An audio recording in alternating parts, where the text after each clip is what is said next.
off to Sunday school. If you don't have a Sunday school class, we got a lot of good ones out here to find you one, all right?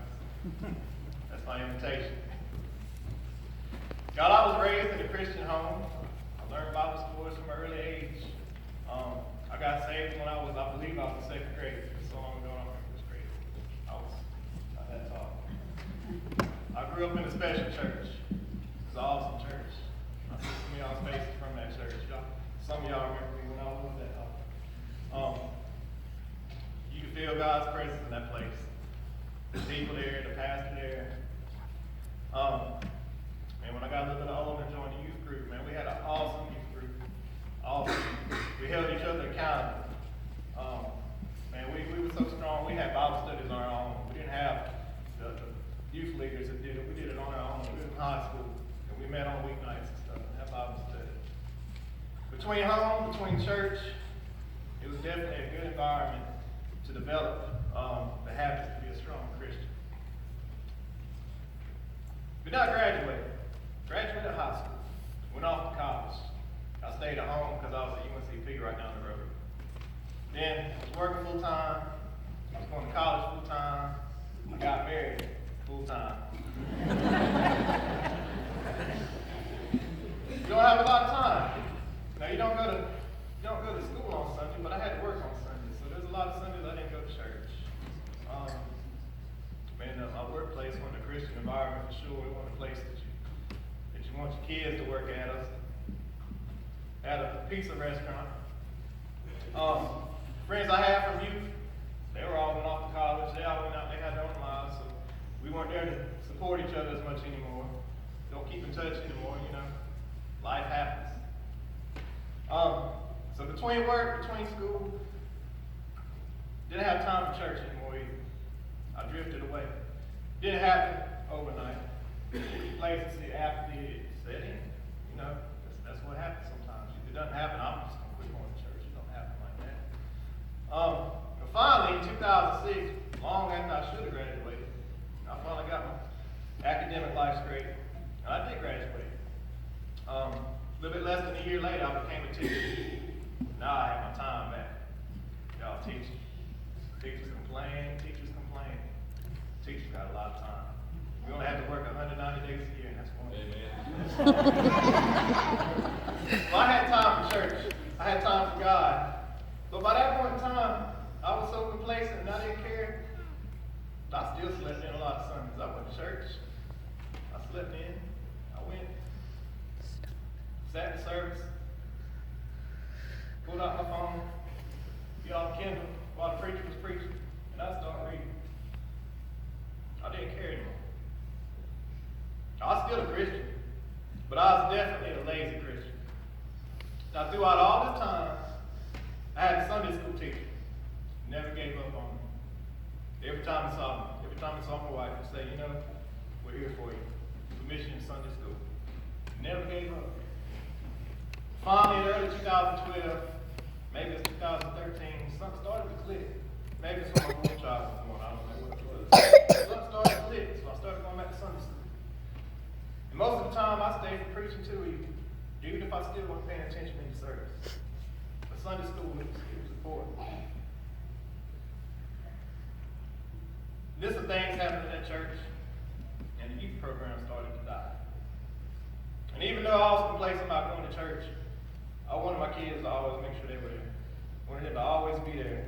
And if I didn't, Mom and Daddy was always there to make sure they got to church.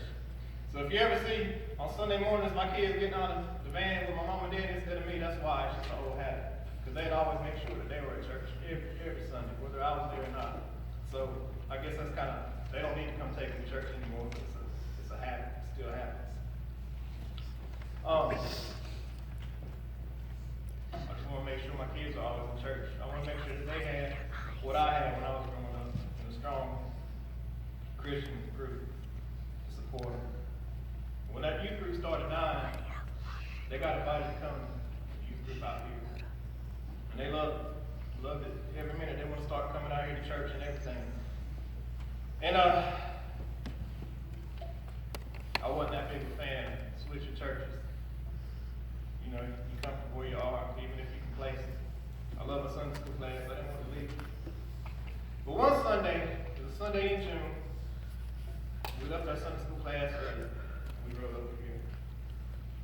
And it's kind of that Wizard of Oz moment, you know, where Dorothy stepped out of the house after the tornado and everything was black and white and then everything turned to color. It was kind of like that moment right here.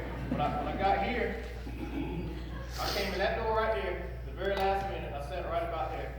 And I didn't speak to anybody, I didn't talk to anybody, I didn't meet anybody. I just sat there, and it felt like home. It felt like the church I grew up in. I didn't join the Sunday school class, I didn't join the church, all I did was just sit there with my wife, sit there with my kids, and I listened. I listened to Pastor Don's message. I actually listened for once. I hadn't done that since I was, it's been a long time, since Daddy was preaching. That 1 hour service, I could tell this was going to be it. This was the place. This is the place for us. God was calling us to come here. A few weeks later, I finally did the hardest thing that I had to do there was I sat down with the Sunday school teacher and I said, I don't want to quit coming to Sunday school here. It means so much to me. And you've always stuck through me. And I felt like I was in training, but we were going to start coming here to Sunday school too.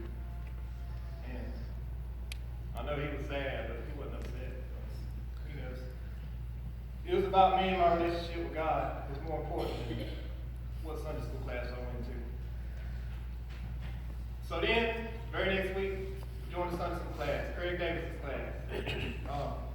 It's a completely different environment than the Sunday school class I was at, but it's awesome.